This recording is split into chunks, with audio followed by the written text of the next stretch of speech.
everyone, this is Shatobisha Dev and welcome back to my new video.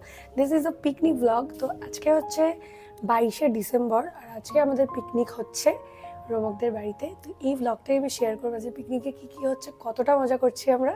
তো চলো ভিডিওটা দেখতে থাকো। এখন বাজে 11টা মতো, তার থেকেও বেশি। আমি ভ্লগের ইন্ট্রোটা এখন শ্যুট করছি, এর আগে কি কি শ্যুট করেছি সেটা বলবো তোমাদের। আর চলো ভিডিওটা শুরু করা যাক আজকে।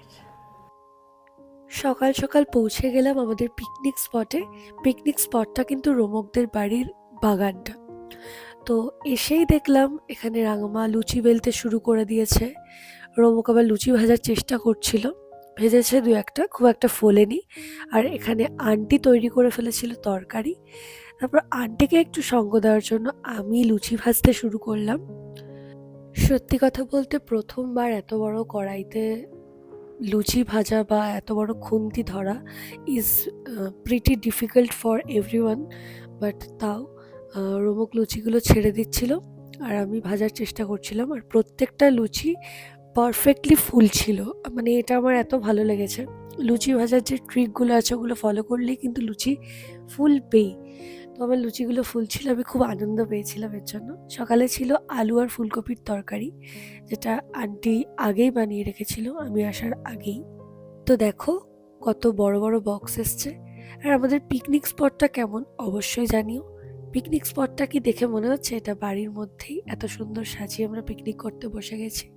তারপর আমি আর রোমক ব্রেকফাস্ট করতে বসে পড়লাম, কারণ অনেকেরই ব্রেকফাস্ট হয়ে গেছিলো।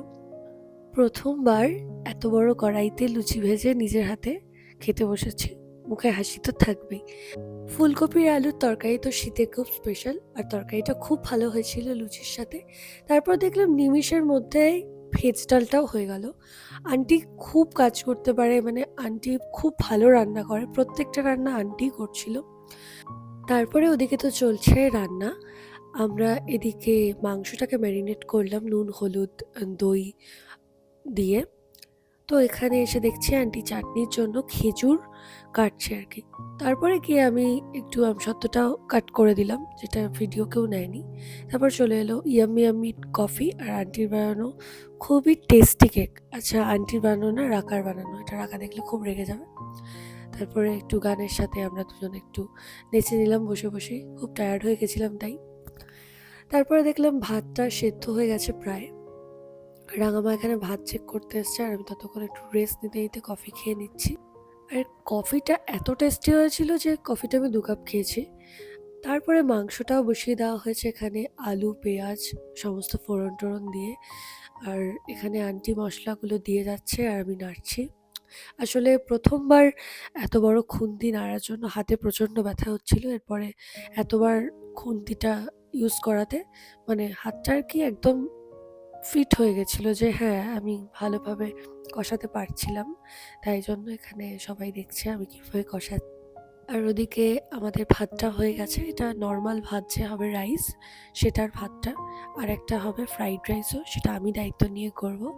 হাত সত্যি ব্যথা হয়ে গেছিলো। তারপরে যখন মাংসটা দেওয়া হলো সত্যি বলতে আমি আর কষাতে পারিনি, কারণ আমাদের অ্যাসিস্ট্যান্ট শেফ আজকে এখানে মাংস হয়ে গেছে আমাদের বার্নড গার্লিক চিকেন।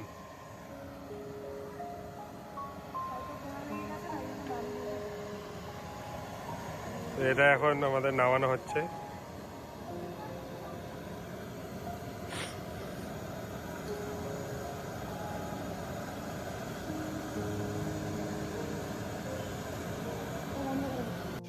এখন আমাদের অ্যাসিস্ট্যান্ট শেফ রান্না করছে ফ্রাইড রাইসের ভেজিসগুলো ভাজা হচ্ছে। আর আমি এখানে পাঁপড় তুলছি, কিছু পাঁপড় পুড়ে গেছে ভাজতে গিয়ে, তো সেটা কিছু করার নেই, দিতে হবে। গোটা গরম মশলা দিতে ভুলে গেছিলাম, তেজপাতাও দিতে হবে আমার যা বলে। না আমি ভুলে গেছিলাম।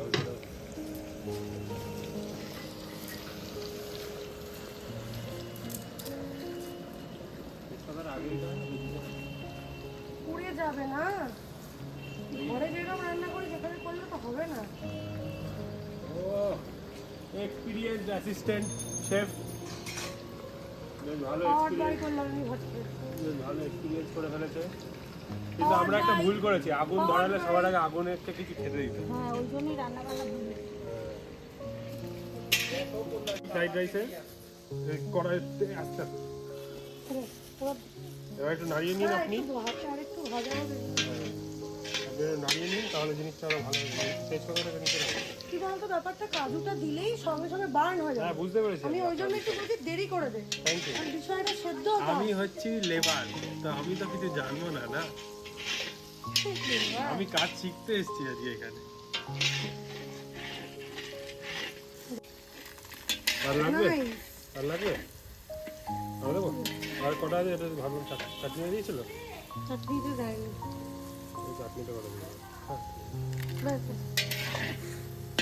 আচ্ছা দিয়ে থাকো। কিশমিশ এত দেবো না কি। ফ্রাইড রাইস ডান। পুরো ফ্রাইড রাইসটা আমি বানিয়েছি, আমি ক্রেডিট নেবো, এটা কোনো চাপ নেই। ফ্রাইড রাইসটা রাখা আর ও খেয়ে দেখবে কেমন। আমরা গেছিলাম আমার বাড়ি, গিয়ে স্নান টান করে ফ্রেশ হয়ে আমি আবার যাচ্ছি। এখন আমরা দুজন আবার যাচ্ছি। তো রান্না বান্না কমপ্লিট। 1:30টার মধ্যে কী কী মেনু আছে রান্নায় বুঝেই গেছো, তারপরে খাওয়ার পরে দেখাবো কী কী আছে। অনেক ফ্রেশ লাগছে, প্রচণ্ড খাটনি হয়েছে।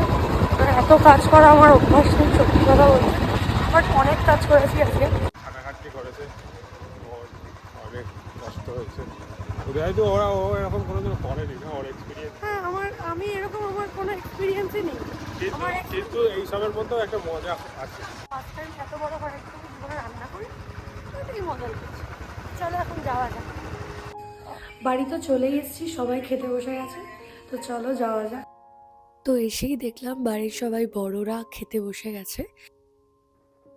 তারপরেই আমরা খেতে বসে পড়লাম। সাদা ভাতের সাথে চিপস আর ভেজ ডালটা ছিল অসাধারণ খেতে, মানে আন্টির রান্না সত্যি খুবই ভালো। আর তারপরে ছিল হচ্ছে ফ্রাইড রাইস সাথে চিকেন কষা। যারা ফ্রাইড রাইস খাচ্ছে না তাদের জন্য ভাত ছিল। চিকেন তো আন্টি আমাকে অনেকটাই দিয়ে দিয়েছিল, তাই অনেকটাই খেতে হয়েছিল। তারপরে চাটনি আমাকে আন্টি 2 হাতা দিয়েছে, আমি 2 হাতাই খেয়ে ফেলেছি। মানে এতটা টেস্টি ছিল চাটনিটা, মানে এত ভালো বানিয়েছে আন্টি। তো তারপরে খাওয়া দাওয়ার পরে এখন এখানে বাড়ির বড়রা রাঙামা, ছোম্মা, এম্মা, আন্টি 4 জনে খেতে বসে পড়েছে। তারপরে গিয়ে আমরা চিকেনটা ম্যারিনেট করব। এরপরে আর সত্যি বলতে কিছু হয়নি, একটু গল্প টল্প করে আমরা রেস্ট নিতে চলে গেছিলাম। তার আগে এই চিকেন পকোড়ার প্রিপারেশনটা করে রেখেছিলাম, যাতে সন্ধ্যেবেলা আমরা ভেজে খেয়ে ফেলতে পারি তাড়াতাড়ি চিকেন পকোড়াটা। আর এখানে আমি বলছি যে সেলফি হচ্ছে, ওটা ভিডিও ভিডিও হচ্ছে। তো চলো ব্লগটা দেখতে থাকো। সো এখন বাজে 6টা মতো, আর এখন একটু রেস্ট নিয়ে উঠলাম। খেয়ে দিয়ে খুব টায়ার্ড লাগছিল, একটু একটা ছোট্ট ব্রেক নিয়ে আমরা একটু রেস্ট নিয়ে নিলাম। তো এখন আমরা যাবো চিকেন পকোড়া ভাজবো। সো ইভিনিং স্ন্যাক্সে রয়েছে চিকেন পকোড়া, সেটা এখন ভাজবো। তো চলো যাওয়া যাক। তো এখন অলরেডি আমরা চিকেন পকোড়া বসিয়ে দিয়েছি, চলো আমাদের দেখি। সত্যি বলতে তারপর আর ব্লগটা কন্টিনিউ করা হয়নি। তারপর বাড়ির সবাই একসাথে বসে কফি খাওয়া হয়েছিল চিকেন পকোড়া দিয়ে।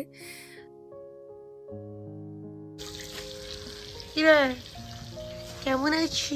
গরম জিনিস দিই না। টিং টাং। তো এখন বাজে 8টা, আমি বাড়ি চলে এসেছি। ব্লগটা এখানেই শেষ করছি। অ্যাট লাস্ট চিকেন পকোড়া তো হয়ে গেছিলো, সাথে ছিল গরম গরম কফি।